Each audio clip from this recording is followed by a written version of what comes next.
الرحیم۔ عزیزان محترم، ہم اپنی توجہ کریں کہ ہمیں دنیا کہاں کھینچ رہی ہے، حقیقت کیا ہے، پھر پیچھے کیا ہو رہا ہے۔ اور وہ ایسا نہیں ہے، دشمن غافل نہیں ہے، دشمن گھروں تک اترا ہوا ہے، دشمن ہماری تنہائی میں اترا ہوا ہے، دشمن ہمارے ہاتھ میں ہے، اسمارٹ فون ہمارے ہاتھ میں ہے، دشمن اس کے ذریعے سے ہمارے نفسوں کو کنٹرول کر رہا ہے، جب دل چاہتا ہے نفس برباد کر دیتا ہے۔ اور ہم نے بھی اپنے آپ کو اتنا ہلکا کیا ہوا ہے کہ ہم بھی اسی کا شکار ہو چکے ہیں۔ اس کا ہدف ہی یہی ہے کہ یہ جوان تیار نہ ہو، لیکن اگر قرآن پڑھتا ہو، سورہ کہف سمجھتا ہو، تو خدا سے جب توکل کرے گا، خدا کی بارگاہ میں جائے گا، تو خدا اس کے کانوں کو اس دنیا کے شوروں سے بچا دے گا، اسے محفوظ کر دے گا اس دن کے لیے جس کا انتظار ہے۔ لیکن اس کے لیے ظاہر ہے ہم اپنے آپ کو اپنی طرف توجہ دیں کہ ہم کہاں ہیں، میں کہاں ہوں، میں اپنے آپ کو دیکھوں کہ میں دنیا میں کتنا مگن ہوں، میرے لیے دنیا کیا ہے، اور میں کتنا اپنے وقت کے امام سے متصل ہوں، میرے دن اور رات کیسے گزرتے ہیں، میری تنہائی کیسے گزرتی ہے۔ عزیزان محترم، میں ابھی بہرحال جہاں پڑھ کے آ رہا تھا وہاں میں نے بیان کیا حدیث، پوری تو شاید میں نہیں بیان کر پاؤں گا۔ مجلس اور عزاداری یہ ایک مقدمہ ہے ظہور کا۔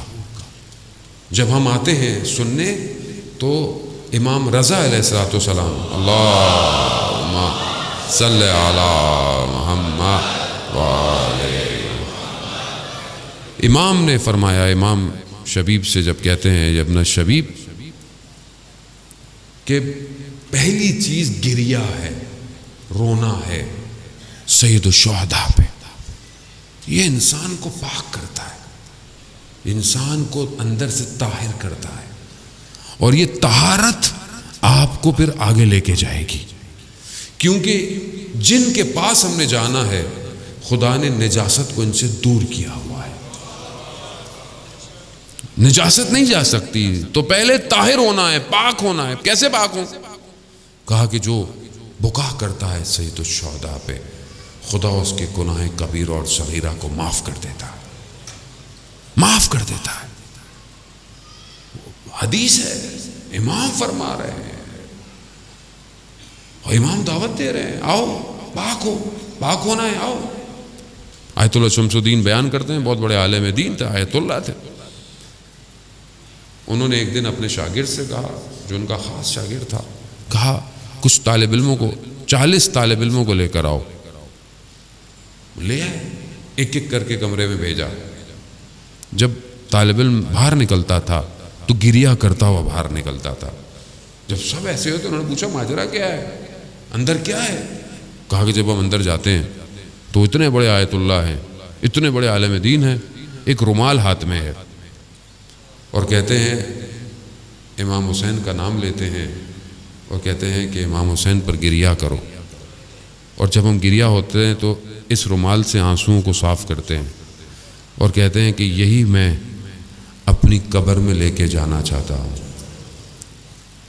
ایک گریہ، ایک آنسو، عزیزان محترم، خوب یہ انسان کو پاک کرتا ہے۔ یہ جب پاک ہوں گے تو آپ کیوں گناہ کریں گے باہر جا کے؟ جو آنکھ امام حسین پر روتی ہو وہ آنکھ گناہ کرے گی؟ وہ آنکھ کیسے گناہ کرے گی؟